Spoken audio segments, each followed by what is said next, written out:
अस्सलाम वालेकुम। मेरा नाम डॉक्टर आसिफ यासीन है और आज मैं स्पेशली एक ऐसे कॉमन इशू पर बात करने जा रहा हूँ जिसके रिकॉर्डिंगली फीमेल्स स्पेशली बहुत ज़्यादा परेशान होती हैं अपनी स्किन को लेकर, जिसे हम छाया कहते हैं, हम इन्हें फ्रेकल्स भी कह सकते हैं, हम मिलेज़मा भी कहते हैं। तो आज मैं छायों के हवाले से ऐसी फ़ीमेल्स, यंग गर्ल्स या फीमेल जो परेशान होती हैं छाइयों को लेकर, आज मैं उनके हवाले से तफसीली बात करूंगा कि अगर आपको पिगमेंटेशन है, छाइयाँ हैं चेहरे पर और आप इनके हवाले से परेशान हैं और बहुत सारे टोटके जो है वो घरेलू टोटके आप इस्तेमाल कर कर के थक गई हैं और आपकी छाइयाँ जो हैं वो नहीं जा रही, तो उनके हवाले से मैं आज आप लोगों को प्रॉपर ट्रीटमेंट भी बताऊँगा।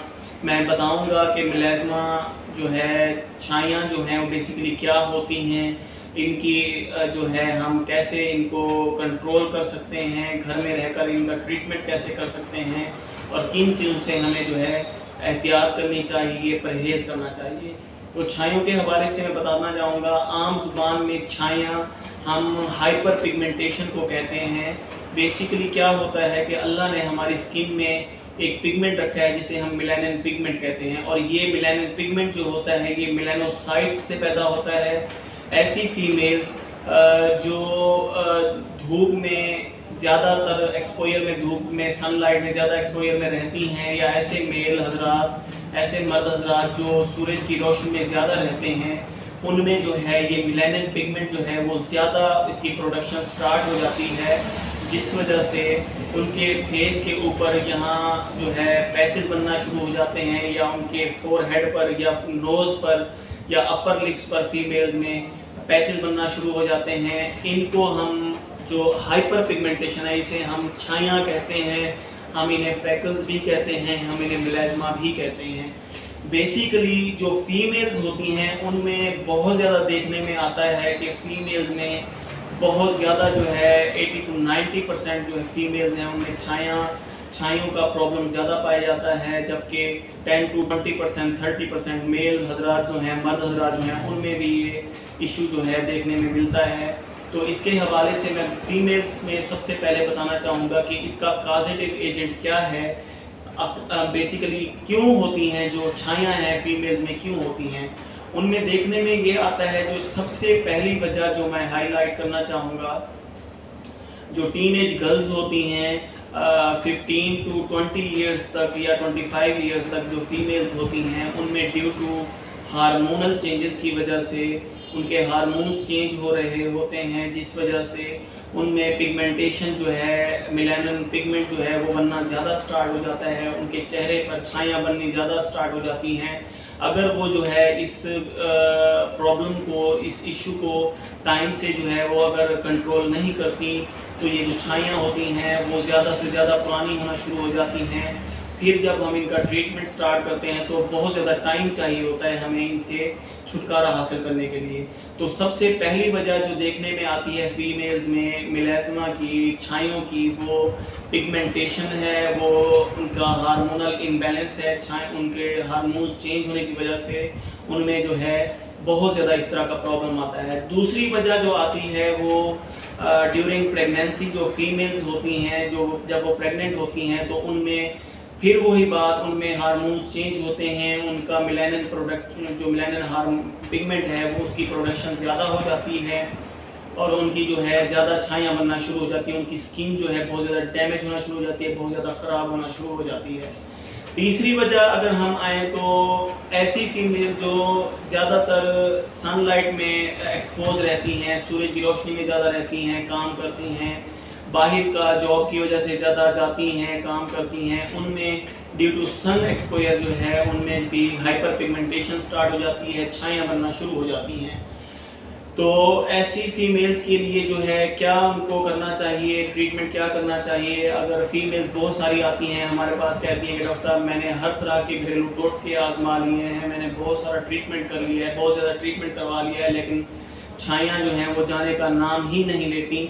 तो इसके लिए मैं एंड पर जो है आप लोगों को एक प्रॉपर ट्रीटमेंट बताऊंगा। इसमें जो ट्रीटमेंट प्रोटोकॉल होता है स्पेशली वो मेंटेन नहीं रखा जाता, जिस वजह से जो है फीमेल्स जो हैं इस प्रॉब्लम से मुकम्मल तौर पर छुटकारा नहीं हासिल कर पाती। अच्छा, मेल्स के हवाले से आते हैं। ऐसे मर्द हजरात 10 to 20% to 30 to 40% लोग जो हैं, मर्द हजरात जो हैं, वो उनका ज़्यादातर काम होता है बाहर रहने का, सन एक्सपोजर में। तो उनमें भी देखने में आता है कि उनको भी छायों का जो प्रॉब्लम है वो फेस करना पड़ता है।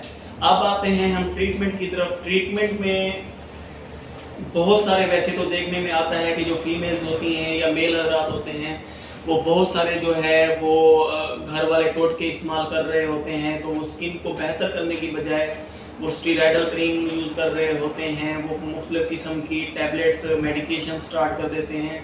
तो ऐसी चीज़ें करने से बजाय उनके चेहरा ठीक होने के वो ख़राब होना शुरू हो जाता है।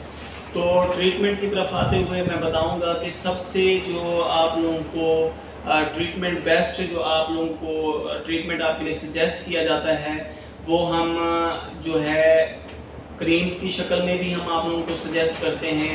इसके अलावा मल्टीविटामिन, स्पेशली जो ग्लूटाथायोन जिनमें होता है टैबलेट्स, वो भी हम जो है आप लोगों को रिकमेंड करते हैं। अच्छा, क्रीम की तरफ आते हैं, टॉपिकल क्रीम्स की तरफ। टॉपिकल क्रीम्स में बहुत सारी क्रीम्स हैं वैसे तो, लेकिन जो मैं रिकमेंड करता हूँ वो आप लोगों को लाजमा है। लाजमा क्रीम जो है स्पेशली उसका बहुत अच्छा रिज़ल्ट मिलता है, लेकिन उसको अप्लाई करने का एक तरीक़ाकार है। इसी तरह हाइड्रोक्विन 2% होती है, 4% होती है, हाइड्रोक्विन प्लस होती है। ये क्रीम भी जो है छायों के लिए बहुत ज़्यादा इस्तेमाल की जाती है, लेकिन इनको अप्लाई करने का, इनको यूज़ करने का बहुत मखसूस तरीका है। फीमेल्स क्या करती हैं, वो इस तरह की क्रीम ले तो लेती हैं, लेकिन घर में जाकर वो बहुत ज़्यादा वो अप्लाई कर देती हैं ज़्यादा क्वांटिटी में, और फिर उसको जल्ब करना शुरू कर देती हैं और मसलना शुरू कर देती हैं, जिससे क्या होता है कि स्किन में इन्फ्लेमेशन जो है वो स्टार्ट हो जाती है, और बजाय स्किन ठीक होने के ज़्यादा इशू बन जाते हैं, स्किन ज़्यादा ख़राब हो जाती है। अच्छा, आप लोगों को यहाँ पे एक बात मैं क्लियर कर लूँ, स्पेशली फीमेल्स को, जो छायों का इलाज है वो कम से कम जो है आपको 2 से 4 महीने जो है आपको प्रॉपर इलाज करना पड़ता है। अगर आपकी छाया इससे भी ज़्यादा ख़राब है तो आपका ट्रीटमेंट 6 महीने तक भी जा सकता है। तो जब भी आप लाजमा क्रीम या हाइड्रोक्विन 2% या कोई भी आपको आपका डॉक्टर जो है क्रीम सजेस्ट करता है, तो आप उसकी जो क्वांटिटी है वो मटर के दाने से भी कम लें, और सिर्फ जितना पैच, जितना एरिया आपका जो है ज़्यादा हाइपर पिगमेंटेशन वाला है, छाइयों वाला है, वहाँ पर अप्लाई करें, और उसे रब नहीं करें, और उसे आराम से लगाकर बिल्कुल छोड़ दें। सुबह कर आप उसी फेस वॉश या जो सोप आपके डॉक्टर ने रिकमेंड किया हुआ है वो आप यूज़ करें। इस तरह आपको देखने में आता है कि आपका चेहरा जो है वो साफ होना शुरू हो जाता है। जो हमारी स्किन की रिन्यूअल के लिए अल्लाह ने एक कुदरती जो टाइम रखा है, हमारी स्किन जो रिन्यू करती है वो टाइम टेकिंग प्रोसेस होता है। जितना आप सब्र से, सुकून से अपनी स्किन के हवाले से ट्रीटमेंट करते हैं, उतने अच्छे और सेटिस्फैक्ट्री रिजल्ट्स आपको मिलते हैं। दूसरा आ जाते हैं मल्टीविटामिन में ग्लूटाथायोन। अगर आप मल्टीविटामिन में टैबलेट में लेना चाहते हैं तो ऐसी मल्टीविटामिन जिसमें ग्लूटाथायोन हो वो आप वंस डेली ले सकते हैं। ये आपको 2 से 3 माह आपको लेना पड़ता है, इसके भी बहुत अच्छे रिजल्ट आना शुरू हो जाते हैं। यहाँ पे तीसरी जो चीज़ ज़रूरी, जो सबसे ज़रूरी मैं कहता हूँ, ऐसे लोग जो सन एक्सपोजर में ज़्यादा रहते हैं उनके लिए सन ब्लॉक है। एक अच्छा सन ब्लॉक जैसे SPF 30 या 60 भी है, 80 भी है, 100 भी है, तो आप 30 भी ले लेते हैं SPF सन ब्लॉक, या 60 ले लेते हैं।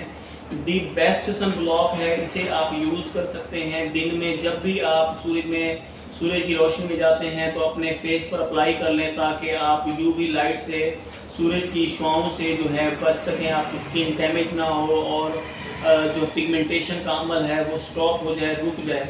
अच्छा, ग्लूटाथायोन का सबसे जो है बेस्ट तरीक़ाकार क्या होता है, ग्लूटाथायोन बेसिकली जो पिगमेंट बन चुका है उसे भी स्टॉप कर देता है मज़ीद बनना, और जो ऑलरेडी पिगमेंट बना हुआ है उसको दोबारा यू मेलानिन में से फ्यू मेलानिन जो हमारी लाइटर स्किन के लिए होता है उसमें कन्वर्ट करना शुरू कर देता है।